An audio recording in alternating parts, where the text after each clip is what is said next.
Senin, tanggal 26 September tahun 2022. Oleh Syalihin Mas Pengamat Politik. Asteris Istana Panik, skenario kecurangan pemilu 2024 mulai dibongkar SBY asteris. Permasalahan di rezim Jokowi satu persatu mulai terbongkar kebusukannya. Selama kepemimpinan Jokowi yang ditopang oleh PDIP yang berhaluan kiri dan para oligarki neokomunis seolah balas dendam terhadap rezim Soeharto yang telah mengekangnya dan didukung oleh kekuatan China komunis, seolah-olah di rezim ini Jokowi diperalat untuk memuluskan kepentingan PKI dan China komunis. Maka tak heran di rezim ini kebijakan pro-komunis terus bertumbuh.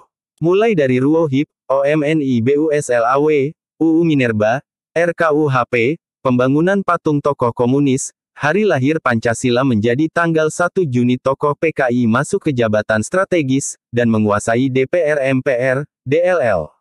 PDIP sebagai partai mengendali penguasa betul-betul mencoba mengganti tatanan negara yang berbau syar'i dengan tatanan yang berbau komunis, kapitalis, dan liberal. Semua lembaga tinggi negara telah disetir, terutama yang berhubungan dengan penegakan hukum, KPK, MK, kepolisian, dan kejaksaan. Keempat lembaga ini sekarang lumpuh, cuma bisa bergerak menyerang para oposan pemerintah. KPK saat ini tak lebih dari alat politik PDIP, demikian juga kepolisian dan kejaksaan agung.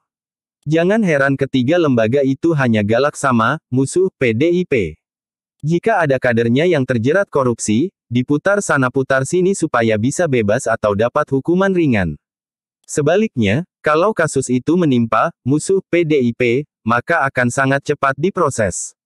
KPK impoten terhadap Harun Masiku karena akan menyasar ke PDIP, demikian juga koruptor dana bansos di masa pandemi COVID-19, mantan Menteri Sosial Juliari.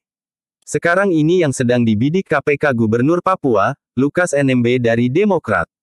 Lo KPK kok semangat banget membidik NMB, sampai-sampai yang mengumumkan pun pihak istana, Menko Polhukam Mahfud MD. Masyarakat jadi curiga, kenapa hanya dari kader Demokrat yang dibidik, sedangkan kasus Gibran dan Ganjar tidak diproses. Jangan-jangan gara-gara SBY mengkritik akan terjadinya kecurangan pemilu 2024. Papua saat ini bergejolak. Rakyat Papua siap menjadi pagar hidup bagi NMB. Mereka beranggapan pengusutan terhadap NMB syarat muatan politik, apalagi yang mengumumkan kok pihak istana. Ada apa di belakang semua ini? Jika pihak rezim gegabah menangani masalah Papua, bisa jadi dunia internasional akan turun tangan. Pihak rezim tidak mengakui dan tidak menerima kalau pemilu 2019 dibilang curang. Demikian juga ketika SBY mengatakan 2024 bakal curang lagi, pihak PDIP marah besar dan menuduh semua itu fitnah.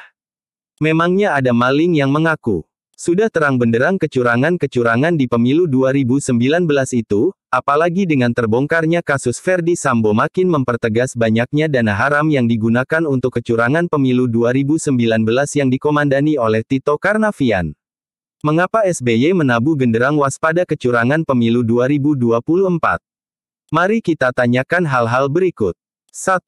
Kenapa presidensial threshold tetap 20% dan MK bersikukuh tidak mau menurunkannya? 2. Mengapa masih saja digunakan kotak kardus? 3. Kenapa Ketua KPU dari Banser? 4. Kenapa Ketua MK setelah menikah dengan adik Jokowi tidak menyatakan mundur? 5. Rilis dari lembaga survei ternyata bohong dan mereka sudah disuap. 6. Bagaimana dengan terbunuhnya 894 petugas KPPS tanpa autopsi dan ribuan yang sakit secara misterius? 7. Tabulasi pengumuman perolehan suara kenapa tiba-tiba berubah terbalik? 8. Kenapa proses penghitungan suara di KPU tidak transparan dan penuh kejanggalan? 9. Mengapa banyak ditemukan surat suara yang sudah dicoblos? 10. Kenapa KPU mengumumkannya sembunyi-sembunyi tengah malam? Silakan dicari lagi kecurangan-kecurangannya, masih banyak kejanggalannya. Tidak heran pihak rezim ingin terus memaksakan paslon 2024 itu cuma dua, dan dua-duanya paslon yang sudah disetting oleh oligarki. Kenapa pula Anies Baswedan terus diserang dan dijegal untuk maju pilpres? Kalau bukan alasan pemilu rekayasa dan kecurangan, mengapa begitu ketakutan kalau Anies maju? Kenapa selalu dimunculkan manuver-manuver kebohongan oleh lembaga survei, para buzzer, influencer, dan penjilat rezim?